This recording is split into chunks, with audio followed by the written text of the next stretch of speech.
Hey guys, today I promised I would come back and tell you about a little tool I have to work on the urges that we discussed yesterday in the video. I have a special guest because she's way more popular than I am. I'm going to have you take a look at Martha Pearl here. She's going to be on our show just to demonstrate something. Let's see, let's find Martha. Hey Marty, come here, come here. Now remember, I'm trying to train Martha to be a therapy dog and it is what it is. So Martha, sit. Sit. Oh my goodness, that's a good sit. Down. Oh yes, good down. Now I'm trying to teach her, which she's pretty good at, leave it. The leave it phrase is a challenge, and that's where it's like, let's overcome our urge. Martha, sit. Do your down. Okay, now let's see. Martha, you're gonna leave it. Leave it. Oh, see, Martha did not overcome her urge. Martha doesn't have a brain quite like ours, believe it or not. So she has some struggles. Stay. We'll try it again. We'll try it again. Sit.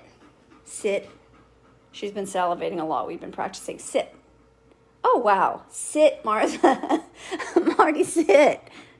She's so over it. Look, look. Leave it. Leave it. She's looking at me like, really? Can I just have the little nugget? She's overcoming her urge right now. And this is sometimes what we look like because we have to practice over and over and over until we really get the mastery of overcoming the urge. I think she still wants it. Martha, you can have it. You can have it. Get it. That's a good girl. So that kind of is what an urge looks like, if you didn't know. I know very well because I have urges every day. I'm gonna turn this back around.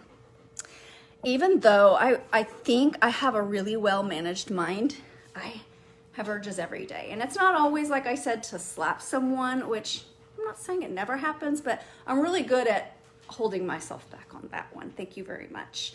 One of the tools I have, though, that I've used before, and I just busted it out again to reuse it because I've been having some of the people that I'm helping use this also. So what it is, it's called an urge jar. I did not make this up. I learned it in my life coach training, so don't give me credit for it, but it is genius, and it's very much a tool that we can all use. Basically, when you have an urge, you got to notice that you have the urge first and just be like, okay, I notice I'm having the urge to whatever it is. You can fill in the blank. It could be anything. For me, most of my urges come in when I have a plan for myself. I make a plan for myself in advance. This is what I need to get done today. Do it like the day before or the morning of, like, this is what I want to do. And it's the prefrontal cortex of our brain that is really like your planning, your biggest cheerleader, like, I'm gonna set you up for success and this is what we're gonna do. So you lay out these plans. For me, I have a calendar, I have a meal plan, what I'm gonna eat for the day. And that's where the urges come in. And they're very simple, some of them are sly, but I'm pretty on to myself. Basically, you're practicing overcoming urges to make you a better person and to follow through on what you say you're going to do, and that is key in your relationship with yourself. It's everything. So you have a little jar. It's a glass jar. You can burn out a candle and reuse the jar. You can go to the Dollar Tree, get a jar. Then you'll need 100 of these glass beads. They sell them at the Dollar Tree. I don't know how many is in a baggie, probably about 50 or so. So you can get your baggie of glass beads and you get your jar. So then when you have an urge, you can think about, okay, I'm having an urge to do blank. I'm having an urge to do this when I said I was going to do that. I'm having an urge to eat this when I said I was going to eat that. So those are the urges that most of us deal with. What you'll do is you'll write down on a card, a little index card or a notebook or whatever, just so you can keep track.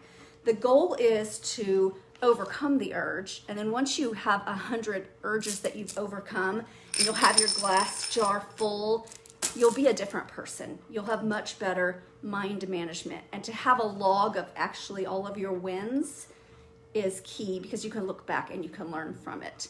it's kind of like if you have your child in the grocery store and they're like throwing themselves down on the floor wanting the candy. If you give them that candy, then what's going to happen? Every time you go to the store, they're going to do the same trick because it worked.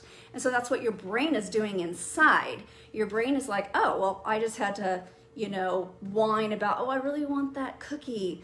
I just have to whine for maybe 5 minutes and I get my way. So I can do that again, no big deal. So the key is to overcome the urge over and over, and you train just like your child. Eventually they quit asking for the candy at the store because they know mom's not going to give it. But if grandma gives it, they'll know they can ask grandma. We always know that trick works. So I'm going to just share with you some of my urges. I just restarted this in March. I've done it before. So March 2nd, already have the first urge. I pretty much have one every day though, but I probably started on March 2nd. So I had planned to eat a plant-based, it's kind of like a beef jerky, only, you know, no animals were harmed in the creation of it. It's like soy product of some sort, and spiced. So it's kind of like a beef jerky. It tastes like beef jerky. So I had planned to eat that for one of my meals. I eat like 5 times a day or so. And it came time to eat that, and it was really good. I wanted to eat it. So I ate that, but then I also was like, oh, wow, a little tiny like protein bar, a little chocolate would go good with this. Like I could totally do that. Nobody would care. Nobody would know. Won't hurt me. But then I knew that I had that planned to eat in 2 hours. So I think I can probably wait 2 hours. But there was some bargaining going on in my little tiny brain of like, oh, you could just eat it. It's no big deal. I had all of that dialogue going on. Then I noticed it, as always, and I decided, you know what, this is a perfect example of putting a glass bead in the jar. So I put a glass bead in the jar. And so I wrote down, I wanted to eat my protein bar with my jerky, but I did not eat it. Score. Fast forward to March 3rd. This is a different kind that some of you can relate to.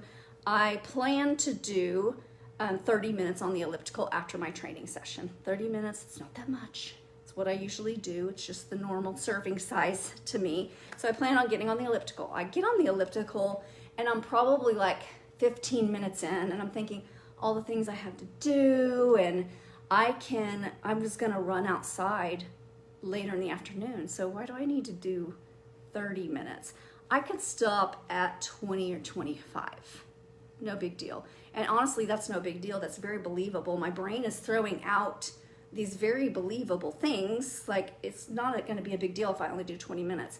But I had promised myself that I would do 30. So that promise is what's the most important. It doesn't matter. I'm not going to like burn calories. I'm not trying to lose a lot of weight or anything. That extra 10 minutes is not going to do anything for my cardiovascular probably because I'm pretty fit. I just wanted to do it because I'd planned to do it. Was I gonna run in the afternoon?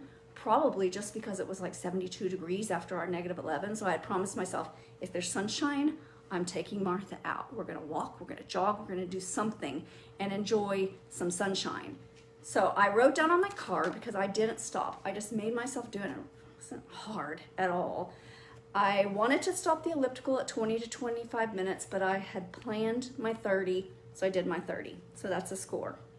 Fast forward all the way to later that afternoon, here comes my next urge. I had gone to get my hair done, and I sat down. Now granted, I still had planned to do my run in the afternoon.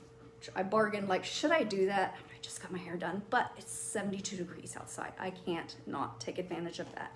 So I sit down, I get my hair done, I'm very relaxed, and by the time that's over, I'm like, I just feel like I need a nap. I've been up since 4 in the morning. I should probably have a nap. A nap won't hurt me. So I started on that bargaining, even though I had a plan. Hair appointment, get home, change clothes, take Martha out while it's beautiful. But I had the bargaining of like, you could just take a nap, maybe just 30 minutes, maybe just 20 minutes. You know, it doesn't matter if you go to, thank you, Jennifer. It doesn't matter if you go to the park or not. You know, there's gonna be springs coming. There's gonna be nice days ahead. It's not a big deal. But I stayed true to myself. I put another stinking bead in the jar, and then I celebrated. And I wrote down, I had an urge to take a nap after my hair appointment, but instead I went walking at the park with Martha. It was so awesome outside. I don't know if you have taken advantage of one of these nice spring type days, but they're irreplaceable, and we all need them. The fresh sunshine, the fresh air. Martha absolutely loves to run. She's sleeping right now, but she loves to run outside. So it was just so great. And afterwards, I stayed true to myself, and I felt so great about that. And that's what we're working on. We're working on a relationship and that integrity that you want to have with yourself. Because I've been to the place before where I'm like, yeah, I made that plan, but I know I'm not going to do it. You don't even believe yourself anymore. So this is a building process. It doesn't happen overnight, but it will happen. So then the next day, had another urge to eat. This time I had a meal planned. I don't even remember what it was. But then I thought, oh, I could just have one of those little vegan beef jerky things. It won't hurt. It's only like 80 calories or something. But I had not planned it in. And so I stayed true to my plan. Fast forward all the way to March 5th, I had an urge to sleep in. Now that one, I promise, happens to a lot of people. You set your alarm, you're like, I'm gonna do this, all of this stuff. For me, I have this list of all these things I wanna do before I go to the gym. So if I can get all those done, then my day is absolutely awesome, because then I'm so productive all day long. But, I'm sorry, I'm looking at Jennifer's question. Oh, need to listen to my body. I always listen to my body. My body throws out a lot of crazy excuses though. And the sleep is totally an individual thing. I know that my extra 30 minutes of sleep, when I turned off my alarm clock and I was like, I could just sleep 30 more minutes. I know from my history that I just like get so frustrated at myself later, because 30 minutes does not make a difference. Now, if I had a young baby, like a 3-month-old or something that was awake every 3 hours, then I would be napping when it napped, but I don't have that. I go to sleep at like 8 p.m., 8:30 maybe, so I get plenty of sleep. So me telling myself, oh, maybe just a little more sleep, is just bogus. That's all it is for me. So I have an urge to sleep in, and that's something that I just recently overcame, is being true to myself. When I say I'm gonna get up, I can set it for whatever time I want, but when I say I'm gonna do that, then I need to just do that. And I always tell myself, if I'm tired later, I can take a nap later. So I always have that, and I never want the nap, but if I do, I'll take it. It's just getting past that urge to not follow through for myself. So I put a bead in. The other urges I've had were urges for, cashews are a trigger for me, and I recently brought more cashews into my house. It was probably a bad idea, but I measured out my cashews. I had eaten it with my smoothie. I had it all set up. And then it was like, oh, I could just get a few more. It's not a big deal. Just that little salty, and it's so good. Started that bargaining, but I just had to walk away. And once that urge, like I talked about yesterday, if you just process it through and think about, like, I'm having an urge, call it out for what it is. What will happen if I give in? What will happen if I don't? Like, what am I feeling in my body? And then I just processed, like, having this anxiety, and it usually has nothing to do with the food. When it's food, it's usually like, I'm nervous, like, I gotta do this Facebook Live, and like I don't know what I'm doing, and I don't even know how to point the camera or whatever. So it makes me want to just like put that off until later. So that's another urge just to overcome and do it. And you put a glass bead in the jar, and our brains really like to see the visual of filling up the jar. That's another thing that magically happens somehow. Your brain just likes to see it. And so you have it out wherever you are. If you're at work, you might just, take notes of the urges that you overcame. And the more that you stay true to yourself over and over and over again, then nobody will be able to derail you. Eventually, that is the goal. So I am going to, this week later, put out a video about processing a feeling. I recently had a feeling of rejection, which never feels good, but just how I process this, where it came from, how I processed it, to give you a better idea of how to process any kind of emotion. An urge is an emotion, and this is kind of how you process. You don't give in to this one. You don't want to, like I said, resist it and ignore it. You want to acknowledge it and write it down and put a bead in the jar. So I hope you enjoyed that, and I will see you later. Bye.